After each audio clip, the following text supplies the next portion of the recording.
Today to hear the Pope. He joins us now live from Washington, D.C. Congressman, you were very close to the Pope in that room. What did you make of what he had to say?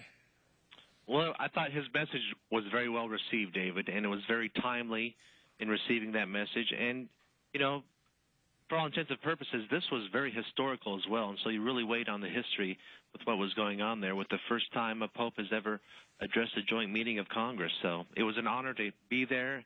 And his message was what we needed to hear, I believe. So you hear the Pope, the leader of 1.2 billion Catholics, in a setting that can become very fierce, as you know, very partisan back and forth. I assume everyone was on their best behavior, but what happens after the Pope leaves town? I mean, is there any goodwill that hangs over from this? Well, you know, he gave us a message that it's sticking with me, and I hope it sticks with other members, and that is that we have a great responsibility.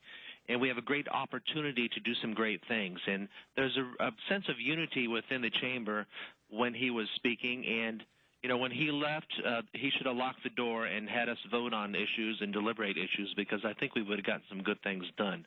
But it is a partisan town. We are a partisan nation in a sense, but we eventually do come together, and I do think we will do the right thing in the end every time.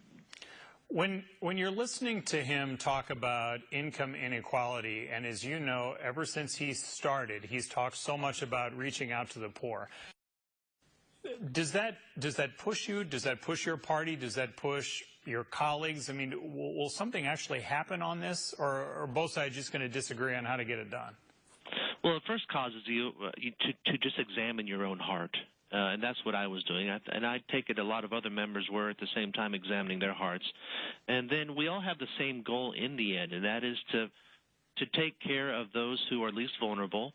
We owe that to them and society, and also encourage others and give them opportunities to do better. And if we can get those two things done in a unified way, I think we can do great things in this country. And I'm at the table, and I know that there are other Republicans and Democrats, too, who want to be at the table to deliver those solutions. So in your mind, personally and professionally, how do you accomplish that? What do you accomplish to do that?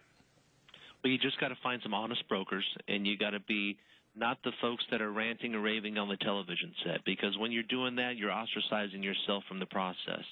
And so you just kind of put your head down, and you get to know other members better, even if that's not on your side of the aisle. We all have to work together.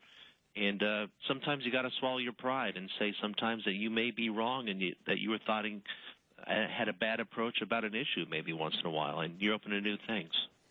Congressman David Young in the audience there in the chambers listening to Pope Francis deliver his message. Thank you, Congressman. Appreciate it. I appreciate it. Thank you, David.